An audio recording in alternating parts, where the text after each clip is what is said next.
नमो tutorials. आज हम संकुलन क्षमता के बारे में पढ़ेंगे। संकुलन क्षमता संकुलन क्षमता कुल उपलब्ध स्थान का वह प्रतिशत होता है जो कणों द्वारा संपूरित होता है। अर्थात किसी क्रिस्टल में हम गोलों को कितना भी पास रखें, कुछ स्थान शेष रह जाता है, तो वह स्थान जो गोलों द्वारा घेरा गया है उसे संकुलन क्षमता कहते हैं। अवयवी कण किसी भी प्रकार से संकुलित हो, पर रिक्तियों के रूप में कुछ स्थान हमेशा रह जाता है। गण्य निविड़ संकुलन में संकुलन दक्षता। गण्य निविड़ संकुलन में गोले कोनों पर एवं फलक केंद्र पर होते हैं। अतः त्रिभुज ए बी सी में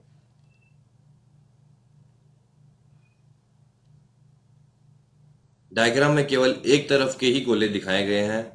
त्रिभुज ए बी सी में AC square is equal to AB square plus BC square. माना घन की भुजा A है, अतः AC square is equal to A square plus A square, अतः AC square is equal to 2A square. माना गोलों की त्रिज्या R है एवं डायग्राम से स्पष्ट है कि AC का मान 4R के बराबर होगा, अतः AC is equal to 4R square is equal to 2A square. यहाँ से R is equal to A/2√2 प्राप्त होता है। गण्य निविड़ की संकुलन क्षमता एकक कोष्टिका में 4 गोलों द्वारा अध्यासित आयतन इंटू 100 अपॉन एकक कोष्टिका का कुल आयतन। गण्य निविड़ संकुल में 4 गोले होते हैं, एक गोला घन के कोने पर एवं 3 गोले फलक केंद्र पर। अतः संकुलन क्षमता इज इक्वल टू 4 इंटू एक गोले द्वारा घेरा गया आयतन अपॉन एकक कोष्टिका का कुल आयतन A cube into 100 is equal to 4 into 4/3 into pi into R का मान A/2√2 का whole cube upon A cube into 100 is equal to 4 into 4/3 into pi into 16√2 into 100। यहाँ से हमें संकुलन क्षमता 74% प्राप्त होती है।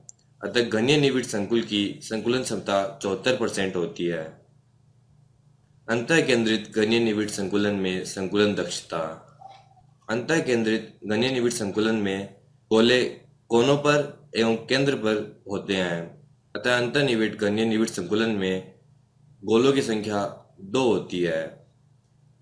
अब त्रिभुज EFD में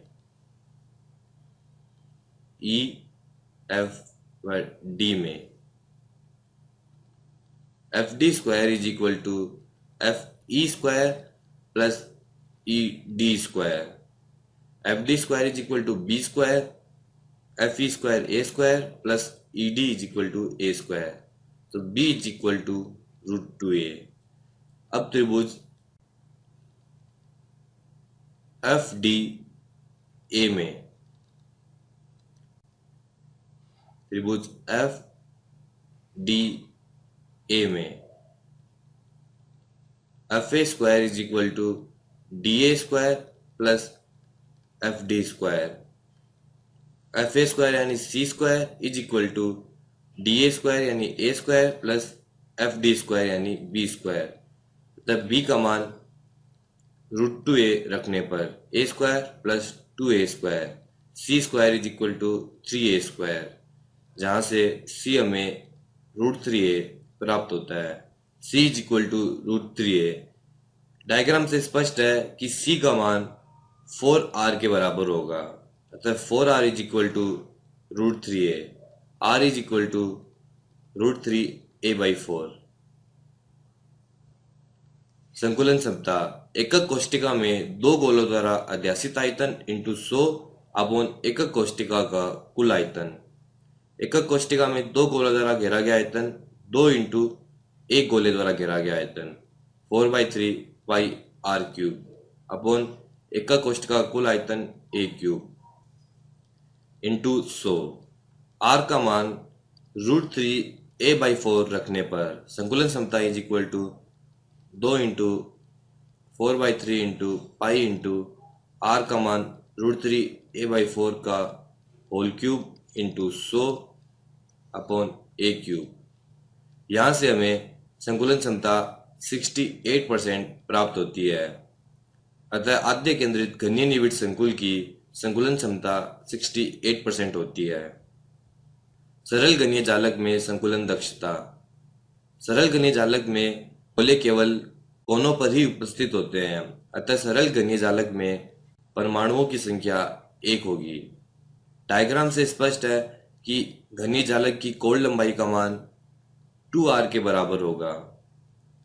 a का मान 2r के बराबर है, अतः संकुलन क्षमता इज इक्वल टू एक परमाणु द्वारा घेरा गया आयतन 4/3 पाई r का मान a/2 रखने पर pi r cube upon a cube into 100 is equal to पाई/6 इंटू 100। यहाँ से हमें संकुलन क्षमता 52.4% प्राप्त होती है। सरल घनीय जालक में संकुलन क्षमता 52.4% होती है। एकक कोष्ठिका विमा संबंधी गणनाएं। माना एकक कोष्ठिका में कोण लंबाई a है एवं पदार्थ का घनत्व d है, अतः एकक कोष्ठिका का आयतन is equal to a cube होगा। एक एकक कोष्ठिका द्रव्यमान इज इक्वल टू एकक कोष्ठिका में परमाणु की संख्या इंटू एक परमाणु का द्रव्यमान। एकक कोष्ठिका में परमाणुओं की संख्या z इंटू एक परमाणु का द्रव्यमान m। एक परमाणु का द्रव्यमान m इज इक्वल टू परमाणु का मोलर भार m अपॉन कुल परमाणुओं की संख्या Na। क्योंकि मोलर भार एक मोल परमाणुओं का भार होता है, अतः एक परमाणु का भार ज्ञात करने के लिए हमें अवोगाद्रो नंबर Na से भाग देना पड़ेगा। अतः एकक कोष्ठिका का घनत्व इज इक्वल टू एकक कोष्ठिका का द्रव्यमान अपॉन एकक कोष्ठिका का आयतन। एकक कोष्ठिका का द्रव्यमान Z into capital M/Na upon एकक कोष्ठिका का आयतन a क्यूब। यहाँ से हमें D is equal to Z into M upon Na into a cube प्राप्त होता है। यदि हमें इन 5 में से किसी भी 4 का मान पता हो तो हम 5वें का मान ज्ञात कर सकते हैं। नोट: एकक कोष्ठिका एवं पदार्थ का घनत्व बराबर होता है। इसे इस प्रकार समझ सकते हैं, यदि किसी पदार्थ का घनत्व d है तो उसी प्रकार के 5 अणुओं को पास रखने पर भी पदार्थ का घनत्व d ही रहेगा। अतः पदार्थ का घनत्व एकक कोष्ठिका के घनत्व के बराबर होता है।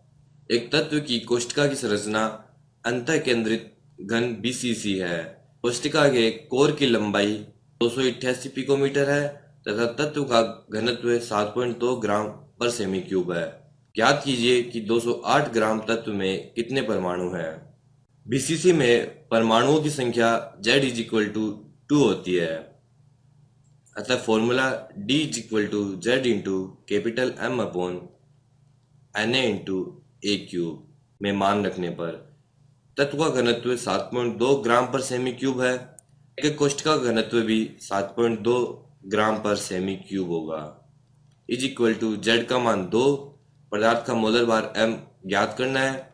अवोगाद्रो नंबर 6.02 इंटू 10⁻23 इंटू आयतन जो कि a क्यूब होता है। a का मान 288 पिकोमीटर है, is equal to 288 into 10⁻12 metre is equal to 288 into 10⁻10 centimetre. तो यहाँ से 288 इंटू 10⁻10 का होल क्यूब, अतः m is equal to 7.2 into 6.02 into 10⁻23 into 2.39 into 10⁻23 upon 2 प्राप्त होता है। m is equal to 51.79 gram प्राप्त होता है। अतः 208 ग्राम में मोलों की संख्या इज इक्वल टू 208 बट्टे मोलर बार इज इक्वल टू 4 मोल।